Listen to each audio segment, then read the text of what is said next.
NEET paper leak, NEET বিতর্কের মাঝে বড় পদক্ষেপ কেন্দ্রের, পরীক্ষায় প্রশ্নফাঁস কারচুপি রুখতে নয়া আইন। ডাক্তারের প্রবেশিকা পরীক্ষা নিট ও গবেষণার প্রবেশদ্বার নেটে অনিয়মের অভিযোগে উত্তাল দেশ। প্রশ্নফাঁস ও পরীক্ষায় অনিয়মের অভিযোগে সমালোচনার ঝড়।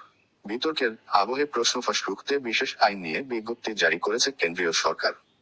শুক্রবার বিজ্ঞপ্তি দেওয়া হয়েছে কেন্দ্রীয় সরকারের তরফে। প্রশ্নফাঁস ও পরীক্ষায় কারচুপি রুখতে করা শাস্তির বিধান রয়েছে নয়া এই আইনে।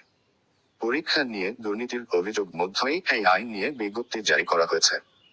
নিট এনইইটি বাতিল না হলেও বাতিল হয়েছে নেট, পিছিয়ে দেওয়া হয়েছে পরীক্ষা। এই আবহে বড় পদক্ষেপ করেছে কেন্দ্রীয় সরকার। প্রশ্নফাঁস ও পরীক্ষায় জালিয়াতির বন্ধ করতে কঠোর আইন আনা হয়েছে। গত ফেব্রুয়ারি মাসেই পাশ হয়েছিল এই আইন। শুক্রবার নিট ও নেট বিতর্কের মধ্যে কেন্দ্রীয় সরকারের তরফে এই আইন কার্যকর করার নির্দেশিকা জারি হয়েছে। Public examination prevention of unfair means act 2024 কার্যকর করা হয়েছে। নিট ও নেট বাতিল ইস্যুতে কেন্দ্রীয় শিক্ষামন্ত্রী ধর্মেন্দ্র প্রধানের কাছে কয়েকদিন আগেই জানতে চাওয়া হয় কবে থেকে কার্যকর হবে এই আইন। ধর্মেন্দ্র প্রধান জানিয়েছিলেন আইন মন্ত্রক আইনের বিধি তৈরি করেছে। নিট ও নেট নিয়ে বিতর্ক বৃদ্ধি পেতেই 2 দিনের মধ্যে সেই আইন কার্যকর করার বিজ্ঞপ্তি জারি করা হলো এর থেকে বড়। কি বলা হয়েছে আইনে? শুক্রবার থেকে কার্যকর হওয়া কেন্দ্রের এই নতুন আইনে যদি কোনো এক বা একাধিক ব্যক্তি প্রশ্নফাঁস কিংবা উত্তরপত্রের জালিয়াতির সঙ্গে যুক্ত থাকেন তবে তার কমপক্ষে 3 বছরের জেল হবে। জেলের মেয়াদ 5 বছর পর্যন্ত বাড়তেও পারে, এছাড়াও 10 লাখ টাকা জরিমানাও হতে পারে।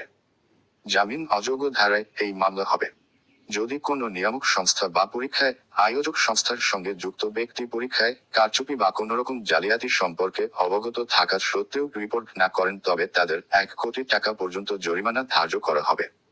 কোনো আধিকারিক যদি অপরাধে যুক্ত রয়েছেন এমন প্রমাণ তদন্তের সময়ে পাওয়া যায় তবে সেক্ষেত্রে তাদের ন্যূনতম 3 বছরের জেল হতে পারে। সর্বাধিক 10 বছরের জেল ও 1 কোটি টাকা পর্যন্ত জরিমানা ধার্য করা হতে পারে। পরীক্ষার আয়োজক সংস্থায় যদি অপরাধে যুক্ত থাকে তবে ন্যূনতম 5 বছর ও সর্বাধিক 10 বছরের জেল হতে পারে। জরিমানা ধার্য করা হতে পারে 1 কোটি টাকা।